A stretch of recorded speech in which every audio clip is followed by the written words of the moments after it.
Sawadee Krap and welcome to another episode here for the Funky Pod, Mindful Media and Communication. And you hear it in my voice, I'm a little less excited. I mean, because, well, mir san mir, but mir san not mir this year so much. It's not that I'm a Bayern fan per se, but I mean, I did hope they would make the final in the Champions League because it would have been awesome to see like a German final and me being German.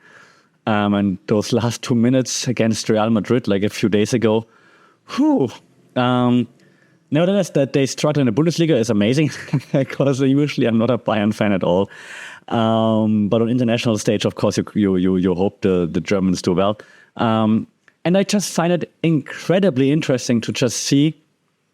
So I'm not here to hate on Bayern or anything. I'm not here to like it's so funny. That's not what the podcast is about. The podcast is about like mindful media and communication. And so I'm gonna talk a little bit about Bayern's coaching conundrum right now. Like, why can Bayern Munich, one of the most famous professional football clubs in the world, not find a new coach for the new season? Why can they not find a successor to Thomas Tuchel? We talked about like why Thomas Tuchel's communication style for a little bit like a few months ago when everything like broke down. It was like, I think December-ish or so. But now I don't want to focus on Thomas Tuchel because like it's all done now. They decided that he will leave after the season is over. Now like 2 more games in the Bundesliga as the time, or 1 more game actually, because I'm recording on the day of the game actually.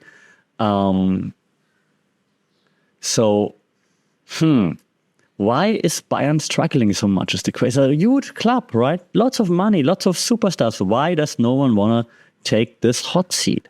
And yeah, let's explore. Let's drill down with like looking at media theories, communication theories, because I think some truth can be found when we analyze the communication style and how the media is being used from a Bayern Munich point of view, different stakeholders within the Bayern Munich universe, if you will, but also from a media point of view, of course.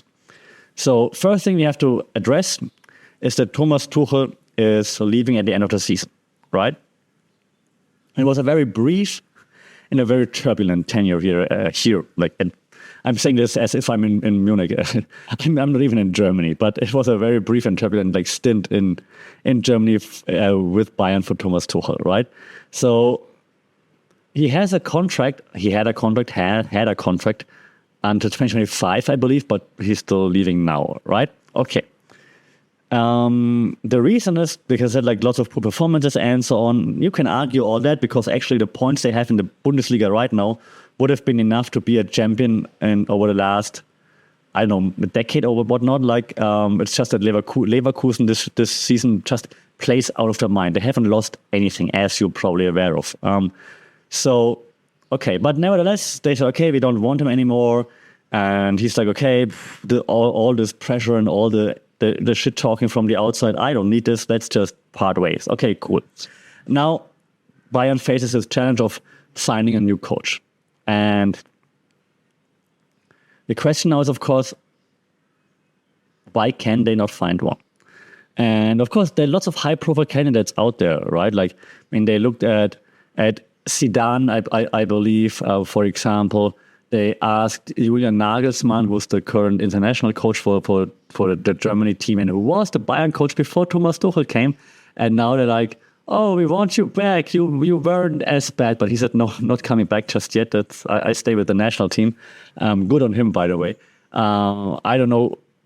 I'm lacking on the names right now. But they had a few other names in the media and everyone said no to them. So now it's like, what are we going to do? Now, Erik ten Hag has been rumored, but he just ruined Manchester United, so why would you hire him?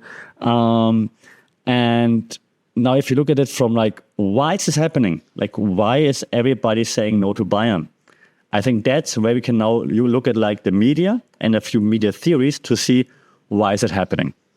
And like a few theories, like I start with a few basic ones and then maybe I add a few like not so commonly known ones. Okay, so the most well-known media theory, also if you listen to this podcast, is probably what we call agenda setting theory. And so the theory suggests that like everybody that uses media has an agenda. And of course, media outlets that report on Bayern, they have an agenda, of course. Usually, the agenda for a media outlet is generate clicks, views, reads, whatever, to increase ad revenue, right? So if there's like trouble in paradise, that's of course great for media outlets because then more people click, more people read, you make more money. And so right now, the focus on like this coaching crisis at Bayern is perfect for media outlets because it gives you something to discuss each and every week, each and every day, basically, right? So you can talk about like the struggles at Bayern and why no one's taking the job, and you can talk about this all the time. You can highlight like why is it the case, like who's involved in that. There are some players have too much power, for example. Then there's like, and I more on this in a second, but then there's Uli Hoeneß, for example, the honorary president who never shuts up, who always talks about everything and anything and anyone and hates on everything and anyone at any time possible. You've seen like that over the last few years, they dismissed like Hasan Salihamidzic, who was like the sporting director. They kicked out Oliver Kahn after some unsuccessful, it was not even that unsuccessful. They still were like the champion in the Bundesliga, and they still dismissed them. So it's very turbulent. And if you're from the outside, you're watching it, especially last season, right? They didn't dominate the Bundesliga, but they still won. They still won the championship, right? And from the outside, you're looking in, you're like, okay, so they won the Bundesliga, and yet they fired everybody. Why would I go there? And then you see all the media talking trash about it and like putting like the focus on it. Like, look at what's happening here at Bayern again. You're like, why would I do this to myself? If I would do this to myself to expose myself to all the scrutiny and all those things, wouldn't I rather do it in Madrid or at PSG where I probably earn 10 times the money compared to? It's not that you're not earning much at Bayern. I'm sure you do earn a lot. But I'm also sure you earn way more in Madrid or in Paris. Okay. Also, a second theory we discuss a lot here is the spiral of silence theory, right? So this theory posits that people are less likely to express their opinions if they believe that they are in a minority for fear of like isolation or reprisal, okay? So this also could lead to like lots of coaches might wanting to avoid Bayern due to like this perceived public pressure and the risk. Like, because you can only lose if you take over Bayern. If you take on Bayern and you win, it's like, yeah, of course you win. You've got the most money in the Bundesliga. You got the biggest squad. You got the most national team players in the Bundesliga. You got the most expensive players in the Bundesliga. Of course you're winning. If you're not winning, like this season, and again, I said one more time, not because you're bad, just because another team plays out of their freaking mind, it's like, why are you not winning? You got Harry Kane for 100 million. You should be winning. Why are you not winning? What's wrong with you? So the scrutiny is just like always there. So why would I do it? Right? I think that's a very, very, very big part that there's just no appreciation for a coach. It's like this attitude that's been like this mantra for Bayern Munich. They call it in German, right? Mir san mir. It means like we are we. So how it's translated? We are ourselves. Like we know who we are. Like we are too good. We're better than everybody else, right? That's what it implies. And showing also that the coach doesn't really matter unless they're not winning. Then it's the coach. And back to like what I said earlier, like there's this huge dark cloud over everything Bayern is doing is Uli Hoeneß. Okay, he's the, I think now the honorary president, I think is what you call it. He's like this voice that's just never quiet. I mean, and he brought lots of success to Bayern. He basically is one of the main reasons why Bayern is what Bayern is, why they're so successful. Okay, so don't take anything away from him, but he's old now and shouldn't be involved in daily business anymore. But it's just very vocal in the media. So he criticizes everybody all the time. Even before the last match against Real Madrid, he was hating on Thomas Tuchel. And you're like, I understand you don't like him, but you have a very good chance to go to the final of the Champions League. Why would you hate on him and the team right now, days before the semifinal? Why? So this constant shadow of like him feeling the need to say something and to always criticize everybody all the time. I think that's a big reason as to why also coaches don't want to go there, especially German-speaking coaches who probably are more aware of what's happening with Uli Hoeneß. I'm not sure if international coaches are that aware of like what he's doing all the time in the media, but German-speaking coaches, they're definitely aware of it. Ralf Rangnick, another one, the current Austrian national team coach who does great work with Team Austria. He also said no to Bayern. And I mean, he's German, so he's German-speaking, so he definitely knows what's happening. And he's like, no, I don't need that drama, which is smart, right? So another reason why lots of coaches are choosing not to come to Bayern is like this communication dilemma. Because of course you can't tell Uli Hoeneß to just shut up and leave because he was so integral to success for Bayern, but you would want him to be less vocal. If he has a problem, do it internally. He got the number of everybody probably in the club, so he could talk to anyone, but he chooses to do this like in public because he's getting paid for it, of course. But yeah, so this communication process should be more streamlined, should be smoother. The communication within the club should be smoother and should be not as public as it always is with Bayern Munich. Yeah, Bayern Munich, in Bayern, it always seems like everybody is like communicating not internally, they're all communicating externally, be it like the president, the honorary president, be it like the sporting director. But with the new sporting director, Max Eberl, maybe things are getting better. Be it the players. Yeah, the players are also very often communicating publicly rather than internally. So that's, I think, is a big problem, the way people, stakeholders within the organization communicate. If you need some help there, Bayern, reach out. I'm happy to offer you a special Bavarian discount since I'm also from Bavaria. I still don't like you, but you're still not my club. But I would be willing to help you just because it's been really sad to see the past few years. So I'm willing to help you again, Bayern Munich. Reach out to me. Or I'm sure I'll see your job post, your job advertisement for looking for a coach on LinkedIn rather soon. So maybe I'll just shoot you a message there. If you look at like the long-term implications for Bayern Munich, right? I'm a bit worried. And again, I'm not a Bayern fan. If I would have to pick a club, it would be my hometown, which would be like Würzburger Kickers, but they're like in the 4th division now, and they're not even in professional football right now. I believe they had as a brief stint in the 2nd Bundesliga for a year or so, but then it's been downhill again since. I went to Nuremberg matches like as a kid a few times, so I'm a bit like I have like a bit of a soft spot, like a small soft spot, not too enormous, but a small soft spot for the club.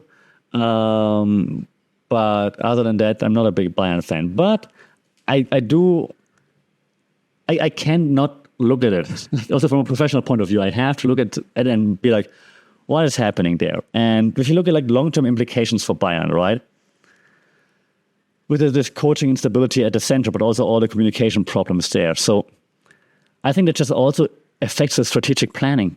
Because while you have a sporting director in Max Eberl, which is like very well known in Germany, but also I think on a global stage as a sporting director, and he did great work for Borussia Mönchengladbach before and for RB Leipzig, like finding the right fits, the right players and so on. And it should be easier for Bayern because he's got more money now. But if you don't have a coach, you don't have a system, how are you going to find the right players? And of course, their squad should be good enough right now. So yeah, understand, but the coach is an important part for like the playing system, playing style of a club, for the identity of a club. And if you have an identity, then it's much easier to convince more players, more personnel, whatever, to join you. And if you don't have that, like we don't know who our coach is going to be next season, but do you want to come and join? Or even like just extending contracts, like, hey, your contract's going to expire, but we want you here, but we don't know who's your coach going to be, so you're going to stay? And that can't be beneficial for the long-term planning, for the strategic planning of Bayern Munich. So, and also players seeing how much they struggle. Like, I'm at the biggest club in Germany and a world-renowned club. And they can't get a coach to coach us. there must be something wrong with the system, with the organization. So maybe I, as a player, should also look somewhere else. Maybe somewhere else is more professional. And so I think that struggle right now is actually really affecting the long-term strategic planning of Bayern Munich from my point of view. And it all comes down to communication. So communication really matters. That's why we teach this at university. To also throw a few theories at you, because that's what I always do, right? Towards the end, a few theories that are at play here. One is, of course, the framing theory. We discussed it many times. It's like the way the media chooses to present information, which can, of course, influence. When I talk about German stuff, I switch to German mode sometimes. Not that influence would be a German word, but just sometimes my head goes into German mode. So framing theory, one more time. The media chooses how to present information that then influences how it is perceived. There you go. So different media frames, such as portraying the coaching search as a sign of a crisis. Yeah, that's what most media outlets choose right now. It's oh, look at the crisis at Bayern. First cup-less season in 12 years, since 2012, I believe. The first time they didn't win anything, no cup, no league, no nothing. Thanks, Harry Kane. So that's a frame that lots of media outlets use. Others, if you wanted to have a more positive frame, a more positive spin, you could be hey, now is the chance for opportunities. First time they were cup-less, trophy-less in over a decade. The coach who comes in now can make a big change. We changed the playing style. We changed the identity. We changed everything about Bayern. This could be seen as an opportunity. No one's doing that because everyone's used to winning and we want to win now and not in 5 years. Understand? But if you want to be more positive, you could try to frame it in a more positive way. And that could be something that also internal stakeholders or stakeholders close to Bayern should be doing. Uli Hoeneß should not be everyone sucks. Uli Hoeneß should be yeah, not happy right now, but that's a big opportunity. We're going to reinvent ourselves and we're going to come back stronger next year, better. We will have better organization, and so on. Okay? That's the frame that you can put on different sources, if you will. Okay? So framing theory. I have two more. The cultivation theory, we talked about this many times too. This suggests that long-term exposure to media shapes how audience perceives social reality, right? We know that already. So in this case, this continuous negative media portrayal could influence the perception of Bayern Munich, right? It's always problems, not winning, getting Harry Kane, not winning anything, problem. No coaches, more problems. So the perception of the audience in Germany, but also internationally, is oh, see how Bayern struggles the whole time. Maybe they're not this great of a club as they used to be. And so that's the cultivation theory. And the last one that I'm going to throw at you in this case, one that we also discussed many times before, but it also fits very well, because it's also one reason why I consume all the Bayern content, even though I'm not a Bayern Munich fan. The use and gratification theory. You know it already, right? You could probably tell me what it means, which is great because I mentioned a lot on this podcast just because it's so important when it comes to our media consumption. Okay, so you know that the use and gratification theory looks at how individuals use media to fulfill specific needs or desires. Yeah. In this case, different stakeholders like fans, club management, potential coaches, they engage with media narratives to serve their own purposes, right? You seek validation for how you view it already. You try to get more information if you're a potential coach on the club culture and so on. And if you see then all those negative reports from the media, as a fan, you're oh yeah, that kind of sucks. As a coach, you're I'm not going there. As a stakeholder, as a management member, maybe you're oh yeah, if they all hate us, something's wrong. We need to change. Then you're Uli Hoeneß and you're getting mad in the media, right? So there you go. Use and gratification. You use the media for what you're longing for, and in this case, either if you're like me from the outside, it's longing for drama and entertainment. But if you're closer to Bayern, you're looking for more information, for more validation of your own thoughts, maybe even. And then this could actually lead to this spiraling into more negative content, more negative feelings, more negative forms of communication, which in return affects everything that's happening at Bayern Munich right now. Okay. I'm going to wrap things up right now because, like I said, I'm not the biggest Bayern Munich fan, but now I talked about Bayern for 20 minutes just because it's so interesting to see that this is happening at the biggest club in Germany, one of the biggest clubs in the world. And the takeaway is, you all suck at communication. So reach out to me. Find me on my LinkedIn or on my website. Reach out to me. I will fix your communication issues. Bayern Munich, I will fix you. Let me know what you think about Bayern struggles right now. Are there other clubs that struggle in a similar way? Do you remember any club struggling like this and then turning it around, or maybe then like actually collapsing? I'm not saying Bayern's going to collapse, but I'm just curious, like if you have any other examples similar to what Bayern is experiencing right now. Could be in football/soccer, because I realize I have some American listeners. I appreciate you guys, but it's called football. Or maybe like even in basketball or wherever. Let me know if you found some similarities to other teams. That would be very interesting to see. Until then, as always, please do like, share, subscribe, leave a review on your podcast app. That really, really, really, really helps the most to reach a wider audience. It's very much appreciated. Until then, stay safe, take care, cheer for your team, and we talk soon. Sawadee Cup.